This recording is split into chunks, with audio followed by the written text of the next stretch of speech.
Hello everyone, this is Defense Politics Asia, and this is the summary for the day of 505 for the 13th of July. Let's start off with the Southern Front. At the Southern Front, the Ukrainian forces continue to be entrenched within the Dachi region, and the Ukrainian command continue to be sending reinforcements as well as resupplies to the island or to this little spot here. The problem, however, is that every time they send it, the Russians will actually shell it. And according to this piece of information coming from Ryba, the pro-Russian source, they say that the boats come under heavy fire of artillery and mortar. One boat was destroyed, the rest managed to return. However, based on this information, it's unclear if they actually managed to successfully resupply or reinforce the troops over at the Dachi. But I feel like maybe they did. No, then yeah, but with losses. So this is not a very tenable situation. As I mentioned before, this is not very meaningful. However, the Ukrainians want to do it, then just let them do it. Not like we can change anything. Moving into the Zaporizhzhia Front. At the Zaporizhzhia Front, over at the Kayamske sector, we have a Ukrainian column being spotted at Velyka. So Velyka is over here. So there is a Ukrainian column with tanks moving towards the south, and they are moving to reinforce.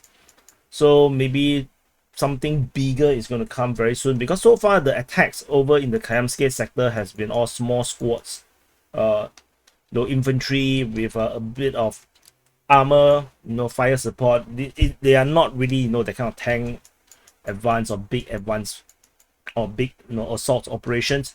So, but we already reported some reinforcement coming to this region some time ago, around a week ago. So, which means that the Ukrainian forces are gathering some major force in the region. Maybe they want to make one major push to attack the Russian positions. So far, of course, it's not so clear where are they going to hit, because everywhere here is heavily entrenched. So yeah, it's kind of unclear.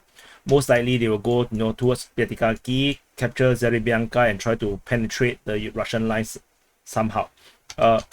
Fighting is reported in today's Russian Defense Ministry report in the north of Zaporizhzhia as well as at Pyatikaki. Russian Defense Ministry reports come at 12 noon, so it can be describing things happening in the morning or the day before. So this could be happening yesterday on the 13th of July, where this SITREP is currently focusing on. Ryba reported yesterday, the 13th of July, saying that the Ukrainian forces is trying to return to Pyatikaki, but again they got hit by the Russians. Then they kind of give up. So the Ukrainian forces kept trying to come back to Pyatikaki to try to entrench themselves or something, to build a forward operating base, or maybe to try to build a stronghold of some sort, so that they can actually expand out of Pyatikaki. So far, the situation is kind of terrible for the Ukrainians, as they are unable to even return to the town at this moment, despite they are supposedly in control. The Russians did not enter Pyatikaki at all, so it's still technically under Ukrainian conquest. Over at the Orikhiv sector. So this is Orikhiv. At the Orikhiv sector, the Ukrainian forces continue their attack over at Robotine. There is some geolocations of Ukrainian forces over at the trenches around here, where they are attacked by suicide drones, those small drones. And then there is also Bradley vehicles getting hit by also this kind of suicide drones over at this location. With here and here, which means that our Ukrainian front line is actually accurate. However, it's unclear when are these footages being taken. It could be days ago when the Ukrainians just had their success, and as we have information from pro-Russian sources saying that they have already pushed the Ukrainian back with some kind of advance. So we're not too sure at this moment what is the real situation. Fighting is definitely still ongoing over at Robotine, because we have fighting reported by the Russian Defense Ministry, Russian Defense Ministry, pro-Russian source, pro-Ukrainian source. Everyone is talking about Robotine fighting. And in the Russian Defense Ministry, in the today's report, continues to report that there is fighting over at Robotine.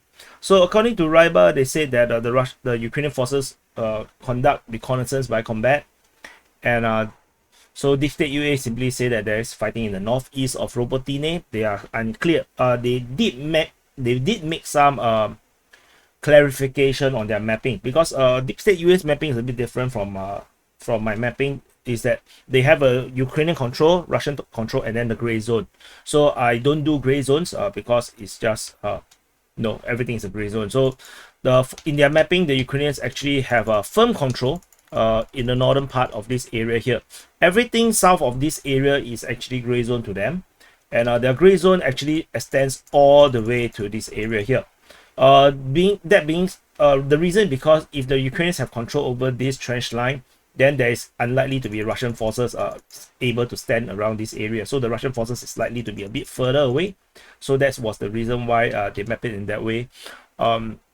Situation is still pretty much in the fog of war. We are not exactly sure what is the situation. Fighting is ongoing, and that's all we know.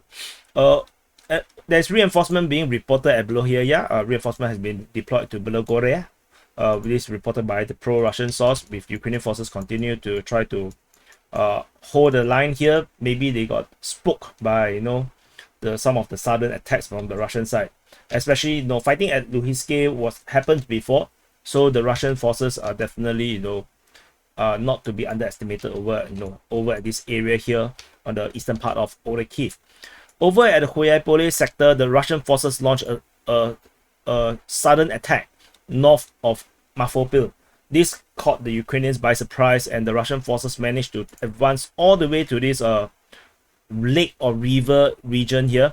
They managed to progress all the way north of Marfopil and control all the way to the water region here. They also managed to push out and increase the buffer zone around Marfopil, and it's unclear if they will continue this push.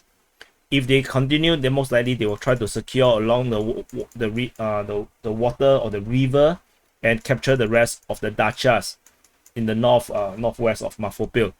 So this is a bad news for the Ukrainians, because this will allow the Russians to potentially capture Shivone, and this will allow them to go into Hoyapole, which is actually a very important strategic transport hub in this area here. So if the Russians are able to capture this, then it's going to be a lot of problems for the Ukrainians, as the Russians can continue to push upwards, and it's unclear if the Ukrainians have multiple lines of defense in the rear of this position. So moving over to the Velyka Novosilka sector. Velyka Novosilka is here. At this sector, the Ukrainian forces continue to do their offensive operations in this area here, with pushes moving from Rifnopil region towards Novodonetsk, towards Staromayorsk, and towards Priyotny. So this Priyotny, and then Staromayorsk, Novodonetsk. So the information coming from Ryba suggests that the Ukrainian forces try to break through the Russian defense line of Priyotny, and so far they have not worked out. It comes from two directions actually. It comes from the north of this river thingy, from the north of Priyotny, and they're trying to attack from the Vatny direction. So far the Russian line seems to have held, and so have no breakthroughs just yet. And over at the Rifnopil sector is a bit more depressing for the Ukrainians. There is attempted assault near Rifnopil, reported on the 13th of July, and then this is actually 14. This is the wrong date. So in today's report, the same thing happened. The only difference is that the Russians say that this is combat by reconnaissance. So far still did not work.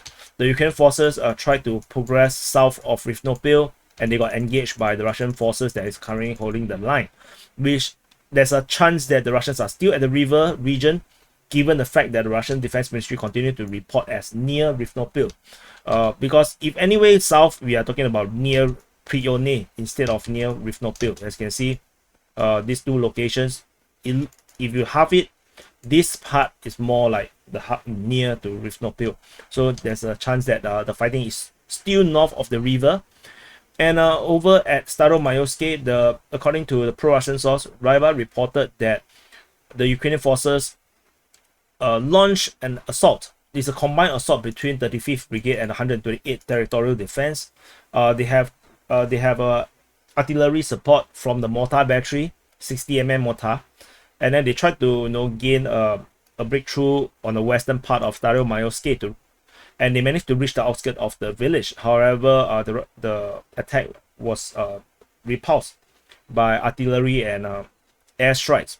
Then the Ukrainians did actually have to retreat.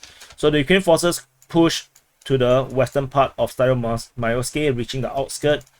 The Russian forces continue to hold the position within this area here, and then they use artillery and airstrike to try to stop the advance. The Ukrainian forces withdraw. The situation here continues to be really hard. As you can see, there is not a lot of cover within this region here, not a lot of forest lines. So an attack in this region is considered easy and difficult at the same time, because it's open ground, easy to traverse over, but then it's also easy to get hit. Over at the eastern part of the Velyka Novosilka sector, the Velyka Novosilka, into the Donetsk Front, there is attempted assault towards Novodonetsk, which is over here. This attempted assault did not work out. They did not even meet the Russian forces, as they got bombarded and airstrike, and then they have to withdraw. Over, probably back to Zolota Neva. And continuing in the Donetsk Front, we have nothing over at the Voleda region. After all this a bit of drama or fighting over at this area here. Over at the Novoselivske region, there is fighting reported in this area here. According to the Ukrainian Defense Ministry and Russian Defense Ministry, both defended themselves from each other over in the area of Novoselivske. And there is some interesting information. Previously, I mentioned about the Russian capture of Manageri. This fortified position is like a forest thingy with heavy entrenchment in the middle of all these farmlands. It was previously captured by the Russian forces a few weeks ago, and apparently it was recaptured by the Ukrainians in a counterattack, which was not mentioned by anyone. No one actually reported it by this counterattack. The Ukrainian forces resecured this Manageri, and this information only came out yesterday when Ryba reported it. They say that this location is codenamed Manageri, and then the Ukrainian forces launched a counterattack and ousted the Russian forces from their position. And this thing has happened for at least a week, as they reported that the Russian troops have tried several times to storm the Manageri, but to no avail. So this is a belated report of the Ukrainian success over this area here, as they managed to control this stronghold. The Russians continue to try to retake this position that they have taken from the Ukrainians, but so far have no success. This stronghold is pretty important because it's from this position that the Russian forces can flow out from this area here to capture Novoselivske. But because they lost this position again, they're gonna have to recapture it before they can do anything. Moving further up north to the Marinka region. At the Marinka region, we have the similar situation. Both Russian and Ukrainian Defense Ministry both say that they are defending against each other. Fighting is definitely still ongoing within Marinka. This traditionally is a really hard town to take because the entire town is flattened. You cannot really entrench yourself. You cannot build a operating base, and both sides have artillery trained on each other's position. So moving in means dying, and even capturing certain towns or certain parts of the town, capturing certain houses doesn't mean you can hold that position over there, because you just get artillery strikes or air strikes, and this makes it almost impossible to capture unless they can actually take out the positions in the rear, maybe take out all the artillery support, maybe land some troops, or they can actually do some flanking movement to hit the rear, so that the reinforcement cannot be arrived. Same thing for the Ukrainians, they have to do the same thing.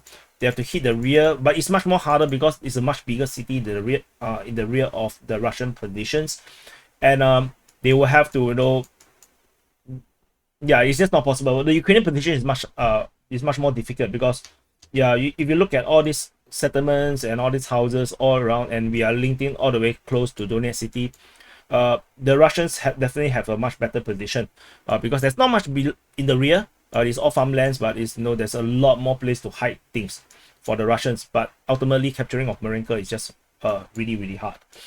Moving into the Avdiivka Front in the north of Donetsk city, the Russian forces counterattack over at Pervomayske, according to the Ukrainian Defense Ministry. The Russians did not say the Ukrainians attacked at Pervomayske, so it is a Russian counterattack.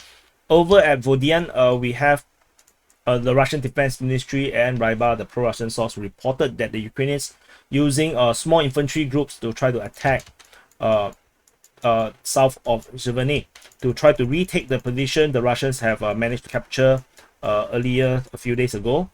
And we have Surya maps acknowledging the capture of the stronghold north of Vodian. This is Vodian. There's a stronghold north of Vodian. You can see this is entrenchment. Over here, this is a pre-war entrenchment, and the Russian forces have recaptured this. And Surya maps have now catch up with the information coming from pro-Russian sources saying that the Russians have captured this position, and and in their reports continue to report the Russians continue to progress, but their salience is not that big. The bulge is much smaller. Yeah, so if you have big bulge, you have more confidence. So moving into the other part of the Avdiivka Front, north of Avdiivka city, the Ukrainian forces continue to be doing their counter-offensive against the Russian forces over in this region. Fightings reported towards Vasily and Krasnohorivka. Reports coming from the Russian Defense Ministry reporting about the fighting at Vasily and Krasnohorivka.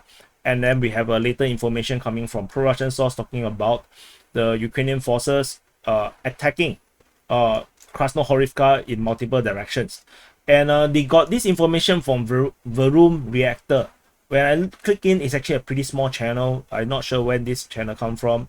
So it does give me a bit of worry or discomfort because they are getting information from a source that I never seen before. But in their mapping, they draw in this way. The Ukrainians are attacking Krasnohorivka in multiple directions.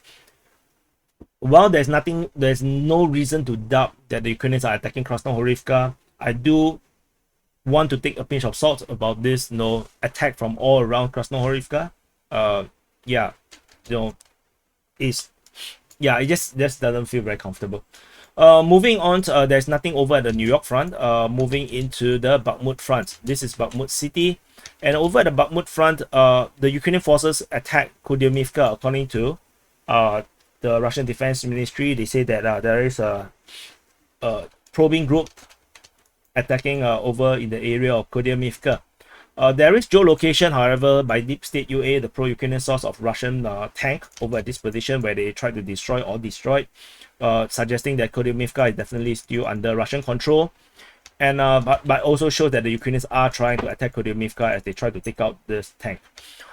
There is fighting reported along the canal in the Deep State UA's SITREP.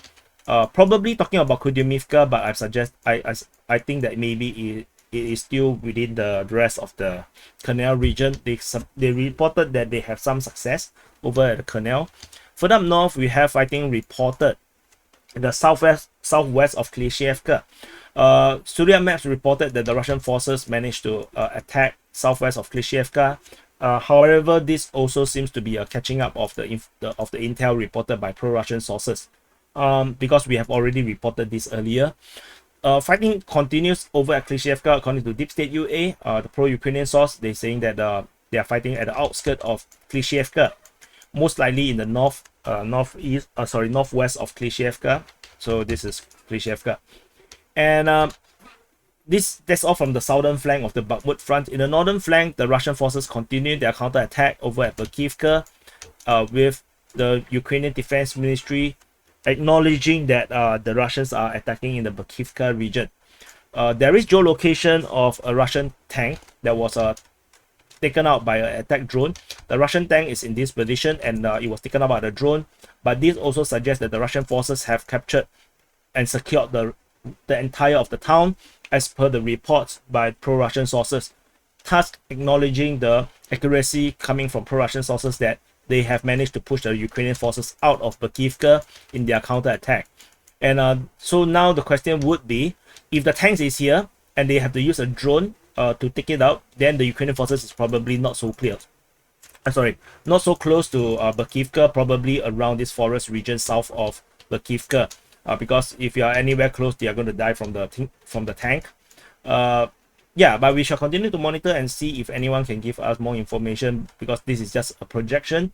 It could be the tank taking a very bullish approach, storming to the front and get destroyed, and then the Ukrainian forces is actually still, in this area here. That is also possible.